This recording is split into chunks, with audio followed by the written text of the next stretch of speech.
What's going on, guys? It's Garrett Fields at Nelson Financial Planning here, where our team of certified financial fiduciaries focuses every day to help you change your life through a successful financial plan that provides you peace of mind in the future. Now, there's a lot of speculations of what makes a millionaire. Some people think that you have to inherit a massive amount of wealth, while other people think you have to have an extremely large salary. And some people even swear that you have to go to an Ivy League school. Well, if you're an average person and you want to become a millionaire, then this video is for you. Today we're going to break down all the assumptions on what people think makes a millionaire. Now, back in 1996, there was a book written called The Millionaire Next Door. And at the time, this was one of the biggest studies ever done on millionaires. But it had a problem. Some people still critique that it didn't have a big enough sample size.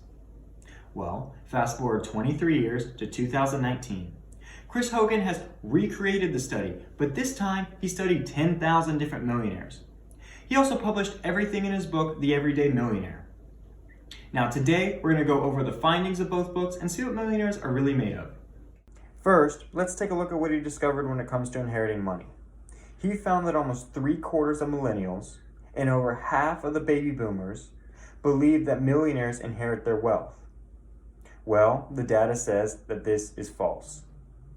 According to the data, only 21% of millionaires received any inheritance at all. And of that, just 16% received an inheritance of $100,000 or more. And only 3% of millionaires received an inheritance of $1 million or more. So about 79% of millionaires are completely self-made. And only 3% of millionaires received an inheritance of $1 million or more. Well, they probably went to some fancy school, right? Well, let's take a look at that next. Some people think you have to go to a high fancy school to be rich. That's also false. 62% of millionaires graduated from a public state college. And of the remaining 38%, 9% didn't even go to college. And of the ones that did go to college, 50% got a B average or less. So even if you make under a 3.0, you still have a good shot at becoming a millionaire. Well, they probably got lucky and had an amazing job, right? Let's take a look at that. Most people think that if you didn't inherit your money and you didn't go to a fancy school, you must have started your own company, or you must be making buku bucks. That's also false. Only 15% of millionaires had a leadership role like CEO, CFO, COO, etc. And only 31% averaged $100,000 a year over the course of their career. And 33% never made over $100,000 in their entire career.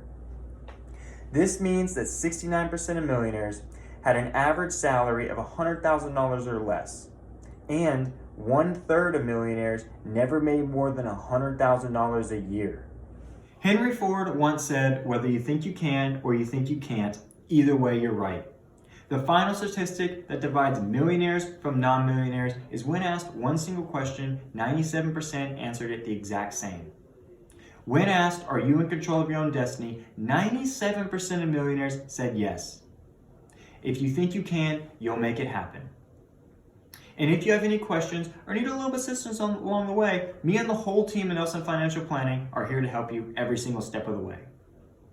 We know that there's a lot more questions, and we know there's a lot of time and sacrifice that goes to becoming a millionaire. But if you think you have what it takes, give us a call at 407-629-6477 or visit our website at www.nelsonfinancialplanning.com. We're here to help you become a millionaire. And as always, stay safe, stay healthy, and invest consistently.